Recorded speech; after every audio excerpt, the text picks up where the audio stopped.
பேச்சுலர்ஸ்க்குலாம் இன்றைக்கி கவலை இல்லைங்க. வெளியூர் போகிறதா இருந்தாலும் இந்த மாதிரி ஒரு தொக்கு ரெடி பண்ணி எடுத்துகிட்டு போங்க.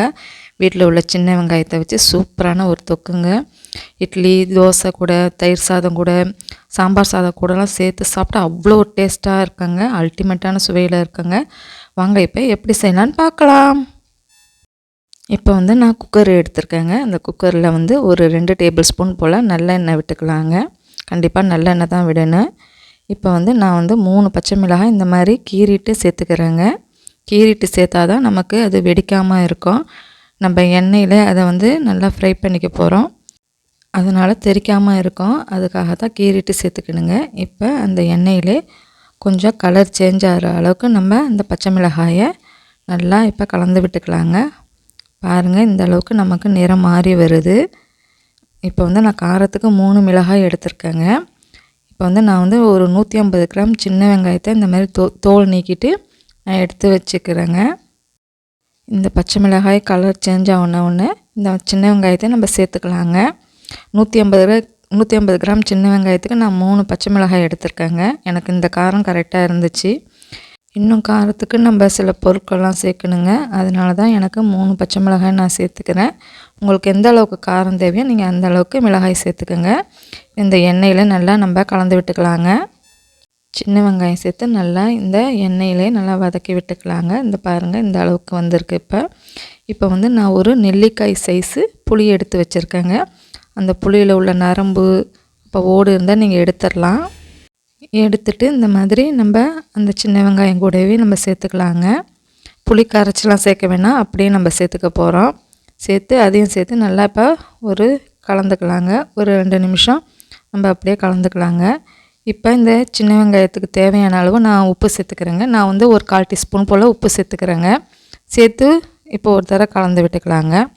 இப்போ அது கூடவே நான் ஒரு 1/4 டீஸ்பூன் போல் மஞ்சத்தூள் சேர்த்துக்கிறேங்க. கண்டிப்பாக மஞ்சத்தூள் சேர்த்துக்கணுங்க. ஒரு 1/4 டீஸ்பூன் சேர்த்துக்கோங்க.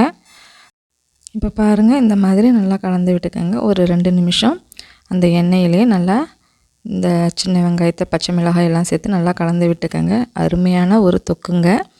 அவ்வளோ ஒரு டேஸ்ட்டாகவும் இருக்கும். பாருங்கள், இந்த அளவுக்கு நம்ம கலந்து விட்டாச்சு. இந்த புளியெல்லாம் அப்படியே நசுக்கி விட்டுக்கலாங்க. எண்ணெயிலே நம்ம நல்லா கலந்து விட்டாச்சு. இப்போ குக்கர் மூடி போட்டு ஒரு விசில் நம்ம விடணுங்க. மீடியமான ஃப்ளேமில் வச்சு ஒரு விசில் விட்டால் போதுங்க. தண்ணி எதுவுமே நம்ம சேர்க்க தேவையில்லை. இது அப்படியே விசில் வரட்டும். இப்போ நான் ஒரு கடாய் எடுத்திருக்கேங்க. அதில் ஒரு 1/2 ஸ்பூன் போல் கடுகு சேர்த்துக்கிறேங்க. ஒரு 1/2 ஸ்பூன் போல் வெந்தயமும் சேர்த்துக்கிறேங்க. சேர்த்து நல்லா இப்போ அதை ஃப்ரை பண்ணிக்க போகிறோங்க. எண்ணெய்லாம் சேர்க்காம வெறும் கடாயில் நம்ம அதை ஃப்ரை பண்ணிக்க போகிறோம். இந்த மாதிரி நல்லா இப்போ கலந்து விட்டுக்கோங்க. கடுகுலாம் நமக்கு நல்லா வெடித்து வரணுங்க. இப்போ நான் காரத்துக்கு 1/2 ஸ்பூன் மிளகு எடுத்துருக்கேங்க. அது கூடவே சோம்பு ஒரு 1/4 டீஸ்பூன் எடுத்துக்கிறேன். சின்ன ஜீரகம் இருக்கு இல்லையா, அது ஒரு 1/2 ஸ்பூன் எடுத்துக்கிறேங்க. எல்லாத்தையும் சேர்த்து இப்போ நல்லா கலந்து விட்டுக்க போகிறோங்க. இதை நம்ம ஒரு பவுடராக ஆக்கணுங்க. அதனால தான் நீங்கள் நல்லா கடுகு வெந்தயம்லாம் நல்லா வெடித்து வர அளவுக்கு நம்ம நல்லா கலந்து விட்டுக்கணுங்க. அப்போ தான் நமக்கு கசக்காது இந்த தொக்கு. அதனால தான் கடுகுலாம் நல்லா வெடித்து வரணும்னு சொல்கிறேன். நல்லா கலந்து விட்டுக்கோங்க. அதை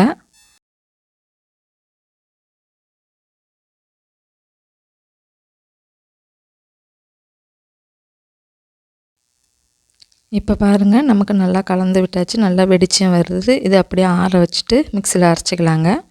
இப்போ ஒரு விசில் விட்ட பிறகு நான் குக்கரை ஓப்பன் பண்ணிக்கிறேங்க. பாருங்கள், நம்ம தண்ணீர் எதுவுமே சேர்க்கலை. ஆனால் இந்த சின்ன வெங்காயத்தோட தண்ணீரே நமக்கு எவ்வளோ இருக்குது பாருங்கள். இப்போ அந்த புளியெல்லாம் அப்படியே நல்லா இந்த ஸ்பூனை வச்சு நசுக்கி விட்டுக்கலாங்க. அப்படியே இந்த மாதிரி நல்லா நசுக்கி விட்டுக்கோங்க. சின்ன வெங்காயத்தை மட்டும் நீங்கள் நசுக்க வேணாம். அது முழுசாக இருந்தால் தான் நமக்கு டேஸ்ட்டு நல்லா இருக்குங்க. இந்த மாதிரி நசுக்கி விட்டுக்கோங்க. நம்ம தண்ணீர் எதையும் சேர்க்காமல் பாருங்கள் இவ்வளோ தண்ணி இருக்குண்டு. புளியை மட்டும் இந்த மாதிரி நசுக்கி விட்டுக்கோங்க. இப்போ நான் ஒரு கடாய் எடுத்து வச்சுக்கிறேங்க. அதில் ஒரு 3 டேபிள் ஸ்பூன் போல் நல்லெண்ணெய் சேர்த்துக்கிறேங்க. ஒரு 1/4 டீஸ்பூன் போல் கடுகு சேர்த்துக்கிறேங்க. ஒரு 1/2 ஸ்பூன் போல் உளுத்தம்பருப்பு இருக்குது இல்லையா, அதை சேர்த்துக்கிறேங்க. ரெண்டும் நல்லா வெடித்து பொரிஞ்சு வரட்டுங்க. இப்போ 3 கொத்து கருவேப்பிலை எடுத்துக்கிறேங்க. நல்லா ஃப்ரெஷ்ஷான கருவேப்பிலையை நீங்கள் சேர்த்துக்கோங்க. இப்போ கடுகு உளுத்தம்பருப்புலாம் நமக்கு வெடித்து வந்த பிறகு நம்ம கருவேப்பிலையை சேர்த்துக்கலாங்க. சேர்த்து இப்போ நல்லா கலந்து விட்டுக்கலாங்க.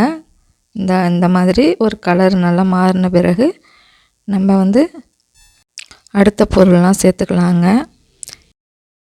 இப்போ வந்து நான் வந்து 1 ஸ்பூன் மிளகாய் தூள் எடுத்துக்கிறேங்க. ஒரு அரை ஸ்பூன் போல் காஷ்மீரி மிளகாய் தூள் எடுத்துக்கிறேன். காஷ்மீரி மிளகாய் தூள் சேர்த்துக்கிட்டால் நமக்கு கலர் ஒரு நல்ல கலர் கொடுக்கும். அதனால தான் நான் வந்து காஷ்மீரி மிளகாய் தூளும் சேர்த்துக்கிறேன். இந்த மிளகாய் தூள் சேர்த்த உடனே நீங்கள் ஸ்டவ் ஆஃப் பண்ணிவிடுங்க. இல்லைன்னா நமக்கு மசாலாலாம் கரிஞ்சு போயிடும். உடனே அடுப்பை ஆஃப் பண்ணிவிடுங்க. இப்போ அடுப்பை ஆஃப் பண்ணிவிட்டு ஒரு மிக்ஸ் கொடுத்துட்டு இப்போ வந்து ஒரு கால் ஸ்பூன் போல் நான் வந்து பெருங்காயத்தூளை சேர்த்துக்கிறேங்க. இப்போ நம்ம அரைச்சி வச்சுருக்கோம் இல்லையா, அந்த பவுட்ரை இப்போ சேர்த்துக்கலாங்க. சேர்த்து நல்லா இப்போ இந்த மாதிரி கலந்து விட்டுக்கோங்க. நல்ல ஒரு வாசனையாகவும் இருக்குங்க. நான் வந்து காரத்துக்கு 1 ஸ்பூன் மிளகாய் தூள் சேர்த்துக்கிறேன். நீங்கள் உங்களுக்கு எந்த அளவுக்கு காரம் தேவையோ அந்த அளவுக்கு நீங்கள் மிளகாய் தூள் சேர்த்துக்கோங்க. இப்போ வந்து அந்த சின்ன வெங்காயம் இருக்குது இல்லையா, அதை நம்ம சேர்த்துக்க போகிறோங்க. சேர்த்து இப்போ வந்து ஒரு அரை ஸ்பூன் போல் வெல்லம் சேர்த்துக்கிறேங்க. வெல்லம் சேர்த்துட்டு நம்ம வந்து அடுப்பை ஆன் பண்ணிடலாங்க. இப்போ ஆன் பண்ணிவிட்டு நல்லா இப்போ கலந்து விட்டுக்கலாங்க. இந்த தொக்கில் இனிப்பு, காரம், புளிப்பு எல்லாமே இருக்குங்க. அவ்வளோ ஒரு சூப்பராக இருக்குங்க. இப்போ அந்த மாதிரி கலந்து விட்டுக்கோங்க. மீடியம் ஃப்ளேம்லேயே வச்சு நல்லா கலந்து விட்டுக்கோங்க. உப்பு பத்தலைன்னா நீங்கள் கொஞ்சம் உப்பு கூட சேர்த்துக்கலாங்க. வெளிநாடு போகிறவங்களுக்கெலாம் வீட்டில் போய் உடனே வந்து சமைக்க முடியாதுங்க. அந்த நேரத்தில் இந்த தொக்கை செஞ்சு வச்சுக்கிட்டாக்கா நமக்கு ஈஸியாக வேலை முடிஞ்சிடுங்க. இட்லி, தோசை கூடலாம் அவ்வளோ ஒரு அட்டகாசமான டேஸ்ட்டில் இருக்குங்க. ஒரு 10 நாள் வச்சுருந்து நம்ம சாப்பிட்லாங்க, கெட்டு போகாது. இந்த மாதிரி நமக்கு நல்லா கொதித்து வரட்டுங்க. பாருங்கள், இந்த மாதிரி கொதித்து வருது. தயிர் சாதத்துக்கு கூடலாம் அவ்வளோ டேஸ்ட்டாக இருக்குங்க இந்த தொக்கு. சாம்பார் சாதத்து கூட சாப்பிட்லாம். இட்லி, தோசைக்கு அவ்வளோ சூப்பரான காம்பினேஷனுங்க. பாருங்கள், இப்போ நமக்கு நல்லா கொதித்து வருதுங்க. இந்த மாதிரி நீங்கள் நிறையவே செஞ்சு வச்சுக்கோங்க. உங்களுக்கு நல்லா யூஸ் ஆகுங்க. அவ்வளோ ஒரு அல்டிமேட்டான சுவையிலையும் இருக்குங்க. இந்த பாருங்கள், இந்த அளவுக்கு நமக்கு சூப்பராக ரெடி ஆகிடுச்சு பாருங்கள். அவ்வளோதாங்க, நம்ம சூப்பரான சின்ன வெங்காயம் தொக்கு ரெடி ஆகிடுச்சு பாருங்கள். இப்போ இந்த கடாயை காட்டுறோம் பாருங்கள். அதிலே நம்ம சாதத்தை விரவி கூட சாப்பிட்லாங்க. அவ்வளோ டேஸ்ட்டாகவும் இருக்குங்க. பார்க்கும் போதே உங்களுக்கு நாவில் வச்சு ஊறுதாங்க. கண்டிப்பாக இந்த மாதிரி நீங்கள் வீட்டில் ட்ரை பண்ணி பாருங்கள். பேச்சுலர்ஸ்லாம் அம்மா கிட்ட சொல்லி நீங்கள் இந்த மாதிரி செஞ்சு வச்சுக்கோங்க. உங்களுக்கு நல்ல யூஸ் ஆகுங்க. ஆமாம், எவ்வளோ சூப்பராகவும் இருக்கும். இதில் எல்லாமே இருக்குங்க. இனிப்பு, காரம், புளிப்பு எல்லா சுவையும் இருக்குது. இந்த மாதிரி ஒரு முறை நீங்கள் ட்ரை பண்ணி பார்த்துட்டு எனக்கு எப்படி வந்துச்சுன்னு கமெண்ட்ஸில் சொல்லுங்கள். ஓகேங்க, இந்த வீடியோ பிடிச்சிருந்தா ஒரு லைக் மட்டும் பண்ணிவிடுங்க. நம்ம சேனலை சப்ஸ்கிரைப் பண்ணாதவங்க சப்ஸ்கிரைப் பண்ணிவிடுங்க. அடுத்த ஒரு இன்ட்ரெஸ்டிங்கான வீடியோவில் சந்திப்போம். நல்லா ரசித்து ருசித்து சாப்பிடுங்க. தேங்க்ஸ் ஃபார் வாட்சிங்.